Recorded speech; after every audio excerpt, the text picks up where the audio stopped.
Most people who have spent any time in a Home Depot, a Lowe's, or an Ace Hardware are well aware of Stanley Black Decker Company. They're a manufacturer of a wide variety of tools and equipment. Well, did you know that the very popular Stanley Travel Cup is manufactured in connection with an agreement with Stanley Black Decker? Well, I didn't know of this relationship. Well, it seems that that relationship has soured and there's some trouble brewing in that Stanley insulated cup. Stanley Black Decker has filed a lawsuit against the cup maker, Pacific Market International, for trademark infringement and breach of contract. I'm Scott Hervey, a partner with the law firm of Weintraub Tobin, and I'm joined today by my partner, Tara Sattler. We're going to talk about this case and some issues related to Stanley Black Decker's claims on this installment of the briefing.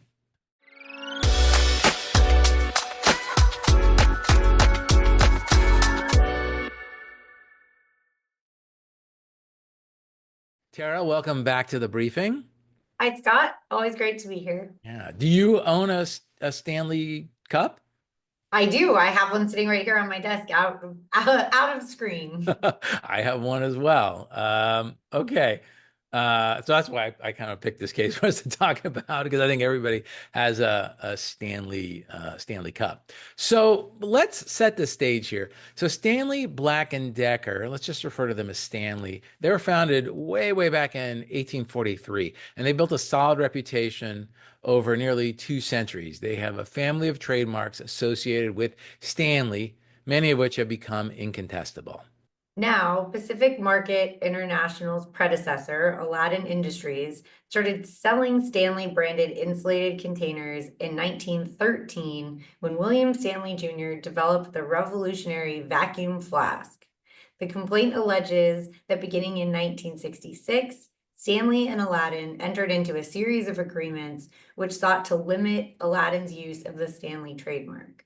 These agreements, at least as it's alleged in the complaint, restricted Aladdin and the company that bought Aladdin, Pacific Market International, we'll just call them PMI, their use of Stanley to specific goods. So fast forward to 2012, the parties entered into another agreement to address PMI's then allegedly non-compliant use of Stanley, which exceeded the scope of the previous agreement.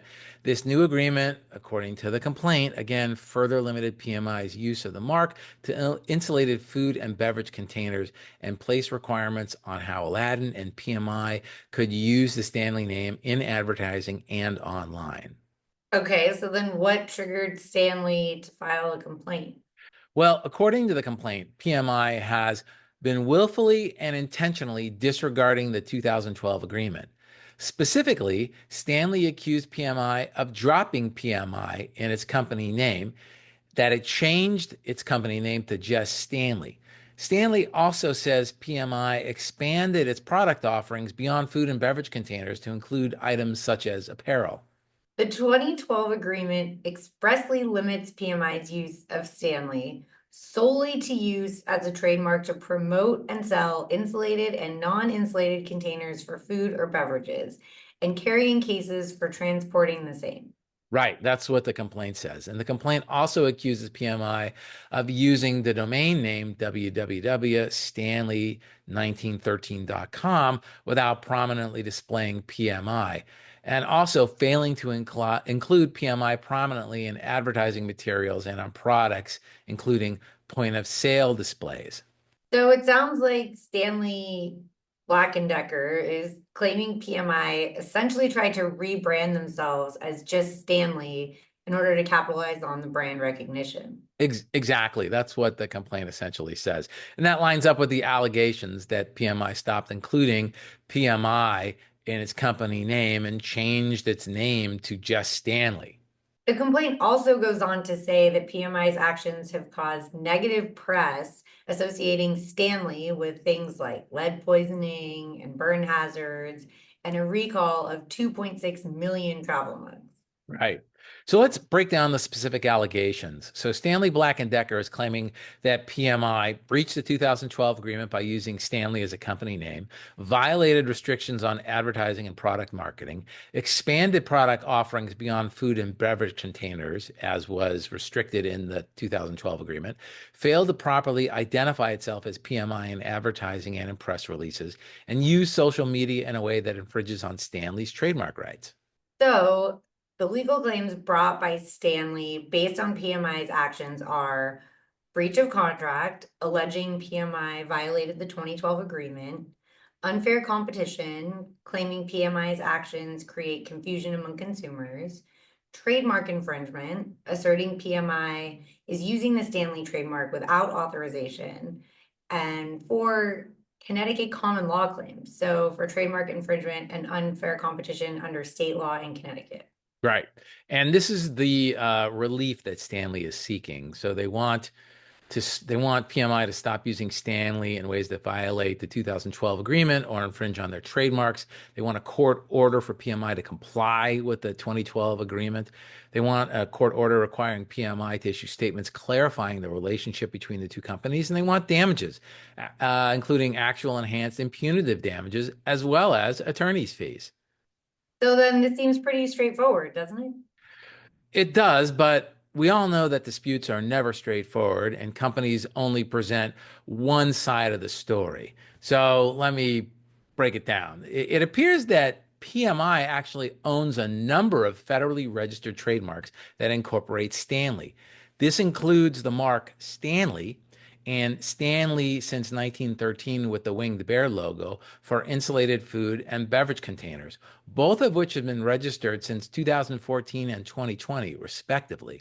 Now, the complaint alleges that PMI breached the 2012 agreement by not using PMI on its products.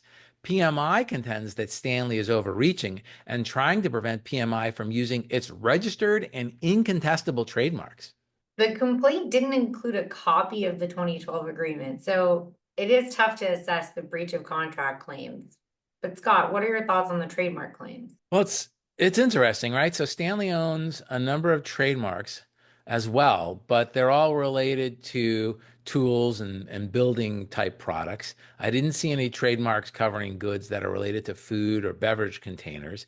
And I don't think that an insulated beverage container or a food container is related to hand tools or power tools. I don't see Stanley's trademark claim for those goods, for the insulated cups and the insulated, food and beverage goods.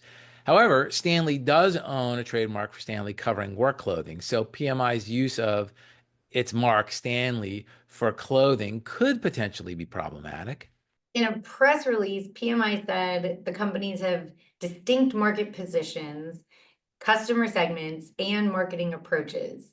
PMI claims it has grown Stanley into a global lifestyle brand with a focus on innovative food and beverage containers.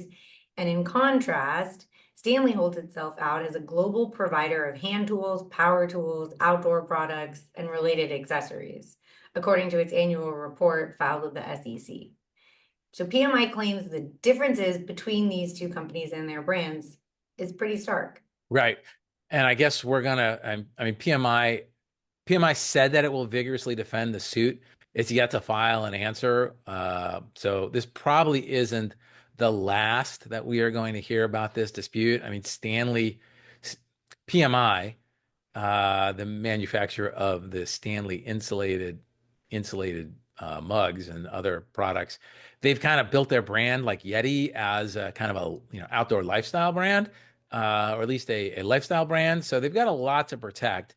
And in building their brand as a lifestyle brand, like they've got a lot of real estate opening up in front of them for selling new branded products. So they do need to be pretty aggressive in defending their turf or the turf they want to take. Otherwise they may be just restricted to the insulated mugs and other things and related to insulated mugs and food containers. And there's probably a broader universe of merchandise that they could take advantage of if they weren't, regulated by Stanley Black and Decker.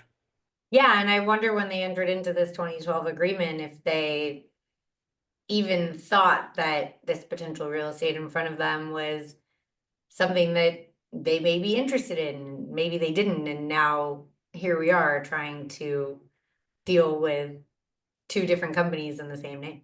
Right. I really wanted to read a copy of the 2012 agreement, and usually when a plaintiff alleges a breach of contract claim, they have to file the contract as an attachment to the complaint. And I didn't see that in the filings. I assume they'll probably file it at some point in time, and then we'll have an opportunity to read it and see what it says. Because I am curious what the actual restrictions in the 2012 agreement are, because we really are at this point only getting one side of the story. But because I own a Stanley mug, I thought this was an interesting topic to cover. And also probably, depending upon what the 2012 agreement says, there'll probably be some good takeaways for drafters of agreements of that type. Yeah, I definitely agree. This will be an interesting one to keep an eye on. Okay, thanks for joining me today, Tara. Thanks, Scott.